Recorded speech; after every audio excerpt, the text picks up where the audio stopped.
بسم اللہ الرحمن الرحیم۔ ہم چند پچھلی نشستوں سے حدیث جبریل کا مطالعہ کر رہے ہیں۔ اس میں دو سوالات زیر بحث آ گئے تھے۔ یعنی ایک سوال یہ تھا کہ اسلام کیا ہے، اور میں نے عرض کیا تھا کہ یہ اسلام کے ظاہر کے بارے میں سوال ہے، جواب سے واضح ہو جاتا ہے۔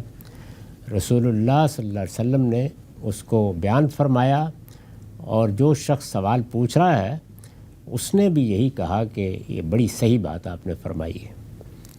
اس کے بعد ایمان کیا ہے یہ سوال پوچھا گیا۔ اس میں ایمانیات بھی اللہ کے پیغمبر نے بیان کیے، اور اللہ پر ایمان کا ایک ایسا تقاضا بھی بیان کیا جسے ہر وقت سامنے رہنا چاہیے، اس لیے کہ وہ تقاضا ہے جس سے ایمان کی حقیقی روح انسان میں داخل ہوتی ہے، اس کی حلاوت محسوس کرتا ہے، اور اسی کے نتیجے میں اس کے باطن میں وہ عبادت وجود میں آتی ہے جو ظاہری عبادت کی اساس ہے، جس کے بغیر ظاہری عبادت کی کوئی حیثیت نہیں رہتی، وہ پھر محض اٹھنا بیٹھنا بن کے رہ جاتی ہے۔ اس کے بعد تیسرا سوال اس شخص نے یہ پوچھا، قال فاخبرنی عن الاحسان، یعنی یا رسول اللہ یہ بتائیے احسان کیا ہے۔ یہ کیوں پوچھا؟ یعنی اسلام قرآن مجید میں زیر بحث آیا ہے، ایمان جگہ جگہ زیر بحث ہے۔ احسان کے بارے میں یہ سوال اس لیے پوچھا کہ احسان کو اللہ تعالیٰ نے قرآن مجید میں حسن عمل کی شرط کے طور پر بیان کیا ہے۔ یہ کہا ہے کہ بلا من اسلم وجہہ للہ وہو محسن، یعنی جو بشارتیں بھی اللہ تعالیٰ کی طرف سے دی گئی ہیں وہ اسلام و ایمان کے بعد احسان کے نتیجے میں ہے۔ یہ اردو کا احسان نہیں ہے۔ اردو میں تو ہم احسان اس معنی میں بولتے ہیں کہ میں نے کسی شخص پر شفقت برتی، اپنی طرف سے اس کو کوئی چیز دے دی یا اس کے ساتھ حسن سلوک کیا۔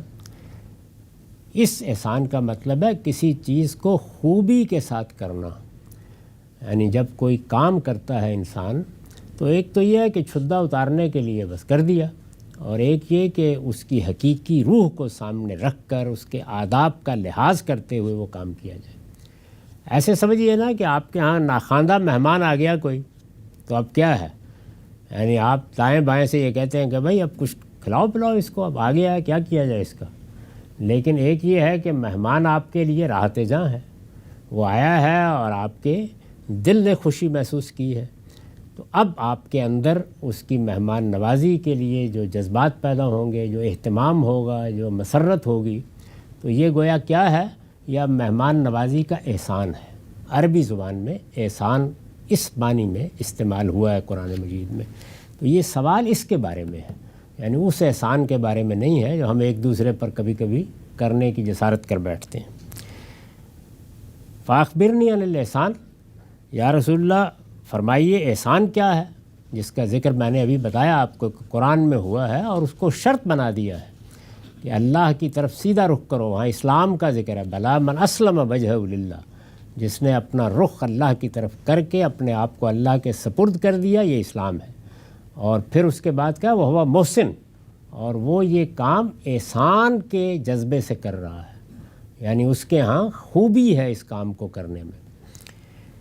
رسول اللہ نے اس کا جواب دیا صلی اللہ علیہ وسلم، ان تعبد اللہ کانک تراہ، احسان یہ ہے کہ تم اللہ کی بندگی اس طرح کرو جیسے کہ تم اس کو دیکھ رہے ہو۔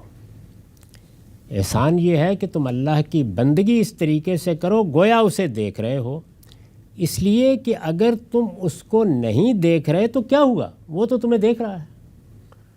یعنی گویا یہ بتایا گیا ہے کہ اللہ تعالیٰ کو حاضر و ناظر جان کر اگر نیکی کرو گے، کوئی خیر کا عمل کرو گے، کوئی عبادت کرو گے، تو اللہ کے ہاں یہ عبادت اسی صورت میں قابل قبول ہے۔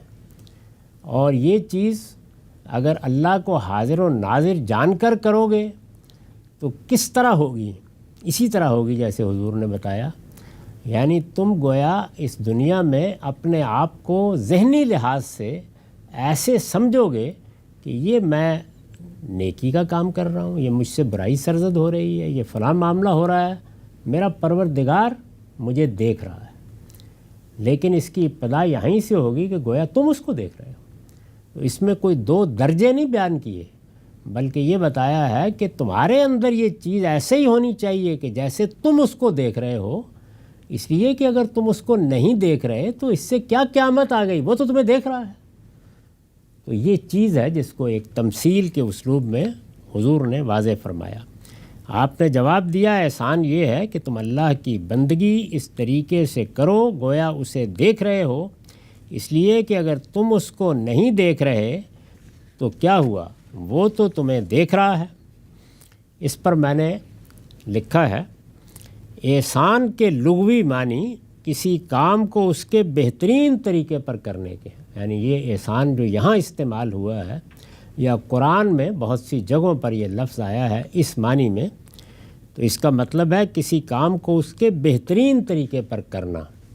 جب ہم کہتے ہیں کسی کام کو اس کے بہترین طریقے پر کرنا تو ظاہر ہے اس میں اس کے ظاہر اور باطن میں ایک ہم آہنگی پیدا ہوتی ہے، یعنی اندر سے بھی ہم وہ کام کرنا چاہتے ہیں، ہمارے پیش نظر اس کے آداب بھی ہوتے ہیں، اس کی روح بھی ہوتی ہے، اس کا مقصد بھی ہوتا ہے، اس کی غایت بھی ہوتی ہے۔